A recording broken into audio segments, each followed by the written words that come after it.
The rain hadn't stopped in 3 days. At first it had been a light drizzle, a gentle patter on rooftops and windows.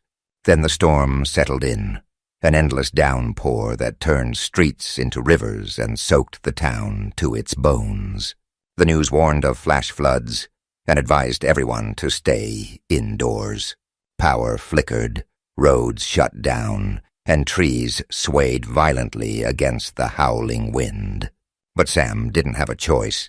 His brother, Eric, lived in a cabin at the edge of town, and after his panicked phone call that afternoon, something about the basement flooding and strange noises in the water Sam had promised he'd come. It wasn't a long drive, just 20 minutes through the backwoods road, but in weather like this, it might as well have been 100 miles. By the time Sam turned onto the road leading to the cabin, the water was ankle-deep, rushing over the asphalt in thick, swirling currents. His tires sloshed through, headlights barely cutting through the sheets of rain. Trees lined both sides of the road, their dark silhouettes bending under the weight of the storm. He should have stayed home. Half a mile in, something caught his eye up ahead, a figure standing in the middle of the flooded road. Sam slowed the car, heart hammering.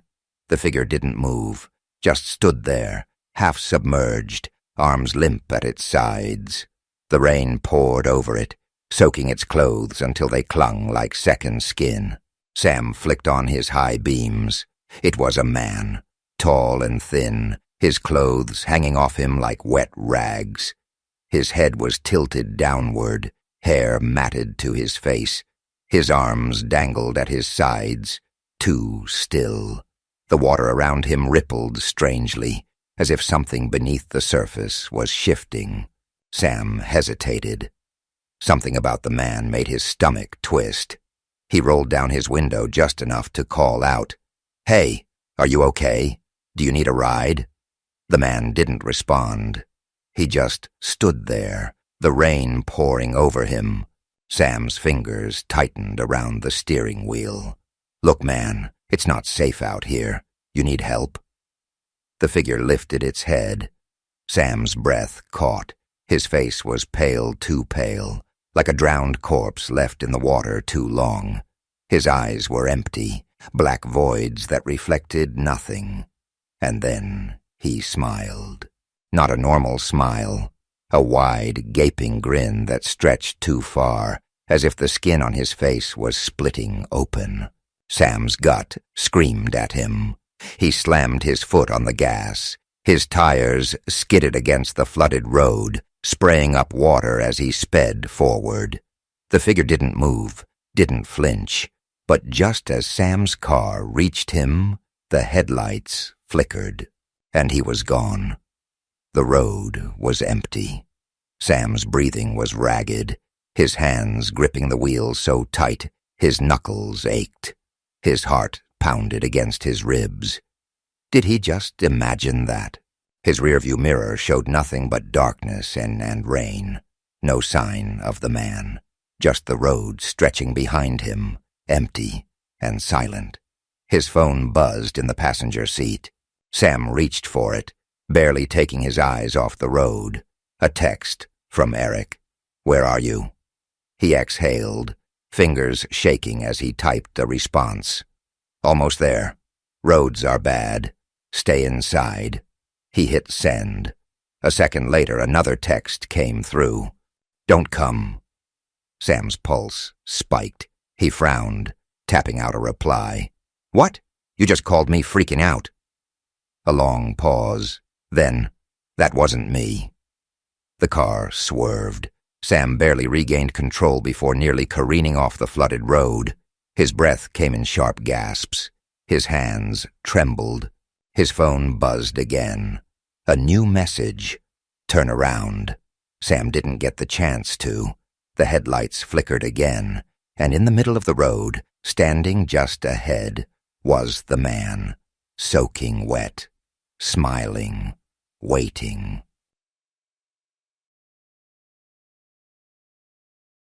The rain had been relentless all night, hammering the pavement in a steady, deafening rhythm. Mia gripped the steering wheel, knuckles pale, as her old sedan cut through the storm. She could barely see 10 feet ahead. Her wipers fought against the downpour, but it was useless. Everything outside was a blur of darkness and water. The road swallowed in the relentless cascade. She never should have taken this route, but the GPS had rerouted her after the main highway flooded, sending her down an unfamiliar back road. It was supposed to be a shortcut, but she'd been driving for nearly an hour with no signs of life.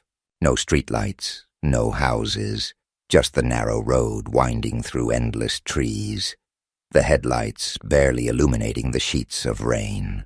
As she pressed forward, a sudden movement on the side of the road caught her eye. A figure stood in the downpour, drenched and barefoot, her long dark hair plastered against her face.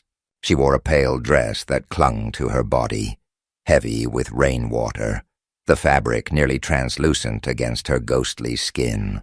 There was something unnatural about the way she stood, motionless, rigid, not shivering despite the cold. Her arms hung limply at her sides, her head tilted just enough to make Mia uneasy. She wasn't waving for help, wasn't even acknowledging the car. It was as if she had been placed there, waiting. Mia's foot eased off the gas as she debated what to do. The woman looked so lost, so out of place. Yet something deep in Mia's gut told her to keep driving. Her mind screamed logic. This was how horror stories started.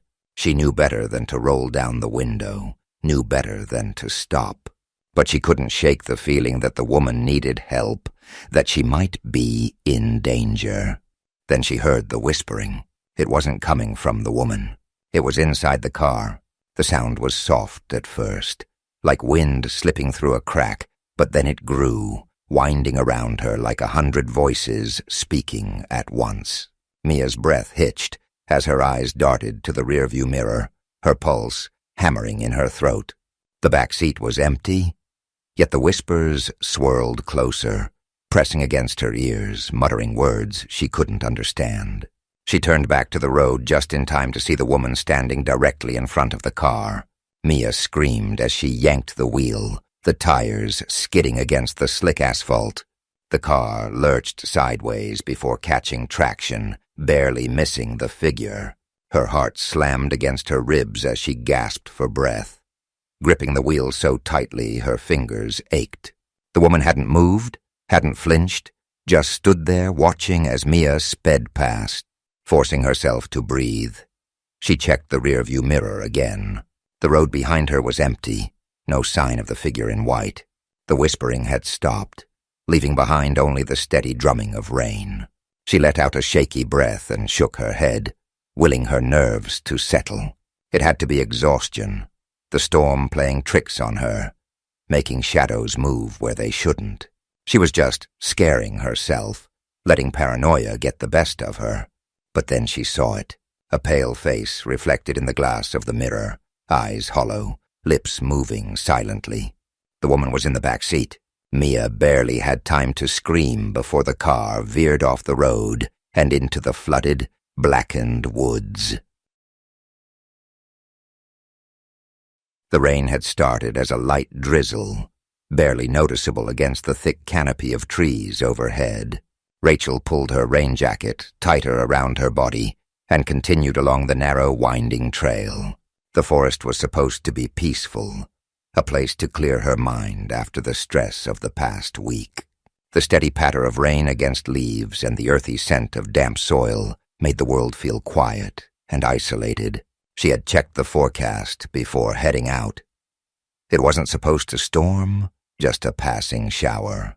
But the deeper she hiked into the woods, the more the rain picked up, turning the dirt path beneath her into slick mud.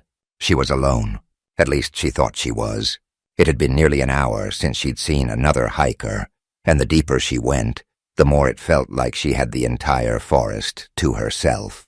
Then she heard it, a faint snap of a twig somewhere behind her.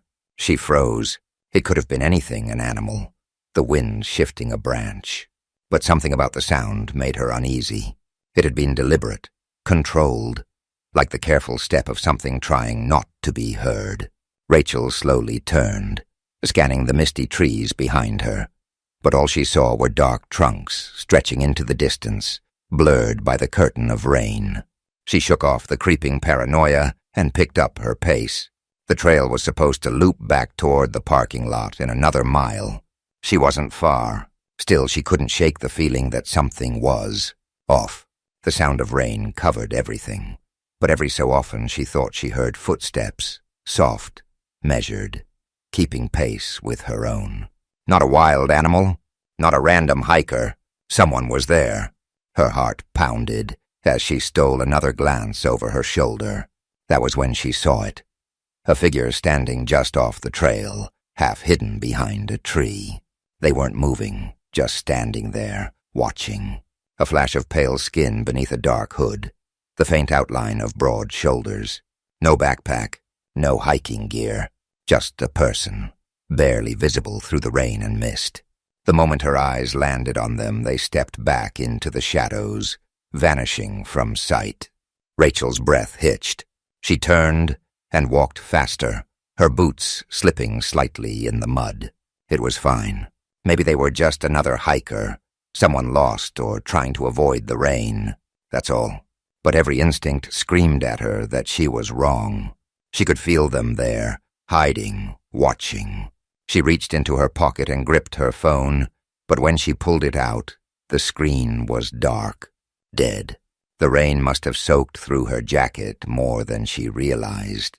A sudden rustling to her left made her whip around. Nothing. The forest was thick, the trees pressed close together. But she wasn't imagining it. She wasn't alone. That was when she ran.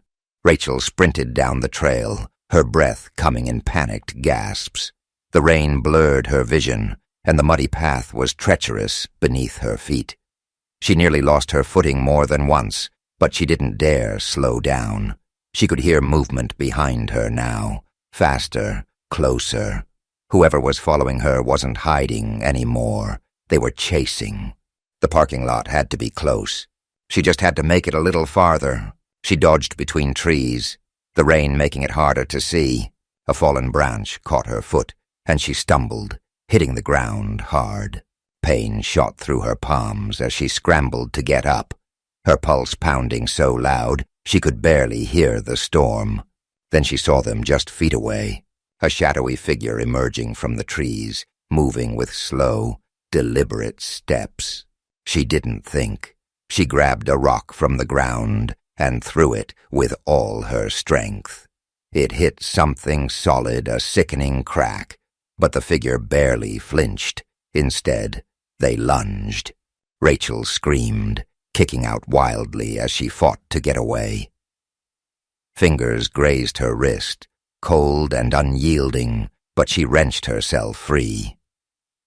Mud slicked her hands as she crawled backward, searching for anything to defend herself. Then her fingers closed around a sharp, broken branch. She didn't hesitate. She swung with everything she had, feeling the splintered wood sink into flesh. A ragged breath, a grunt of pain. The figure staggered back. For the first time they made a sound, a rasping, breathless exhale, like something inhuman. Rachel didn't wait to see what happened next. She bolted, pushing herself up and running with everything she had left.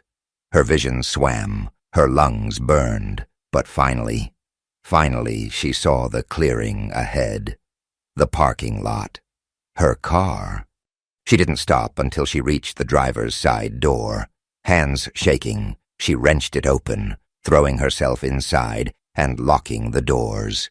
The forest loomed behind her, dark and endless, but the figure was gone. Or at least, she couldn't see them anymore. She fumbled with her keys, jammed them into the ignition, and the engine roared to life. With one last, frantic glance into the rearview mirror, she peeled out of the lot, tires screeching against the wet pavement.